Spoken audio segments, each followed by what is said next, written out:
Tamil Nadu കടലൂരിൽ railway ട്രാക്കിൽ school van മറിഞ്ഞ അപകടം 10 കുട്ടികൾക്ക് പരിക്കുണ്ട്. മുഹമ്മദ് റഹീസ് വിവരങ്ങളുമായി ചേർന്നു. റഹീസ്, കുട്ടികളുടെ പരിക്ക് എങ്ങനെയാണ്? അപകടം ഉണ്ടായത് എങ്ങനെയാണ്?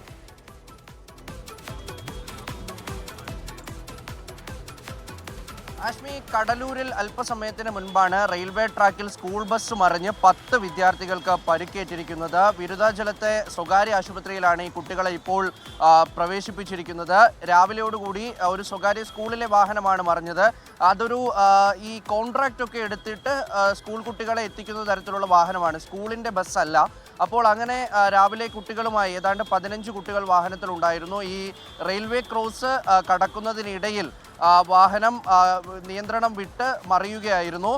എന്തായാലും ഇവിടെ റെയിൽവേ ലൈൻ ഉണ്ടായിരുന്നു. അത് കൃത്യമായി ട്രെയിൻ പോയതിനു ശേഷം ഗേറ്റ് തുറന്നതിന് പിന്നാലെയാണ് ഈ ബസ് അകത്തേക്ക് കടന്നത്.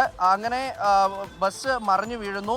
ഉടൻ തന്നെ അടുത്തുള്ള ആളുകളൊക്കെ എത്തി. നാട്ടുകാരാണ് ആദ്യം രക്ഷാപ്രവർത്തനത്തിന് നേതൃത്വം നൽകിയത്. അവർ കുട്ടികളൊക്കെയും എടുത്ത് പ്രാഥമികമായിട്ടുള്ള ശുശ്രൂഷയൊക്കെ നൽകി. അതിന് പിന്നാലെ പോലീസ് കൂടി എത്തി. പോലീസ് എത്തിയിട്ടാണ് പിന്നീട് കുട്ടികളൊക്കെയും ആശുപത്രിയിലേക്ക് മാറ്റിയത്. എന്തായാലും ഇപ്പോൾ കേസെടുത്ത് അന്വേഷണം ആരംഭിച്ചിട്ടുണ്ട്. ഈ ബസ്സിൻ്റെ പഴക്കം, അതിൻ്റെ ഡ്രൈവർക്ക് കൃത്യമായ മാനദണ്ഡങ്ങൾ പാലിച്ചിട്ടാണോ ഡ്രൈവറെ എടുത്തിട്ടുള്ളത്, സ്കൂളിൻ്റെ ഈ ബസ്സുമായി ബന്ധപ്പെട്ട് സ്കൂളിൻ്റെ കാര്യത്തിൽ എന്തെങ്കിലും പാകപ്പിഴകൾ വന്നിട്ടുണ്ടോ എന്നതടക്കം അന്വേഷിക്കാൻ വിദ്യാഭ്യാസ മന്ത്രി അടക്കം നിർദ്ദേശം നൽകിയിട്ടുണ്ട്. അങ്ങനെ അത്തരത്തിൽ കുട്ടികളുടെ പരിക്ക് എന്തായാലും ഗുരുതരമായിട്ടുള്ള ഒന്നല്ല.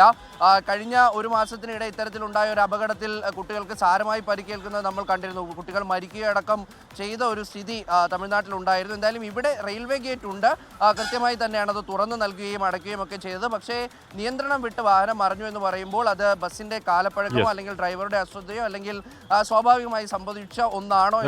കീഴ്മേലങ്ങ് മറിഞ്ഞു, ബാക്കി 10 കുട്ടികൾക്ക് പരിക്കുള്ളൂ. പരിക്ക് വലിയ പ്രശ്നമല്ല, വലിയ പ്രശ്നമുള്ള പരിക്കല്ലെന്ന് പറയുന്നു. ഭാഗ്യം. ലോകത്തെവിടെയായാലും ഏത് സമയത്തും 24 വാർത്തകളും ഓഗ്മെന്റഡ് റിയാലിറ്റി പാക്കേജുകളും എക്സ്പ്ലെയിനറുകളും വിശദമായി കാണാൻ ഞങ്ങളുടെ യൂട്യൂബ് ചാനൽ നിങ്ങൾക്ക് സബ്സ്ക്രൈബ് ചെയ്യാം.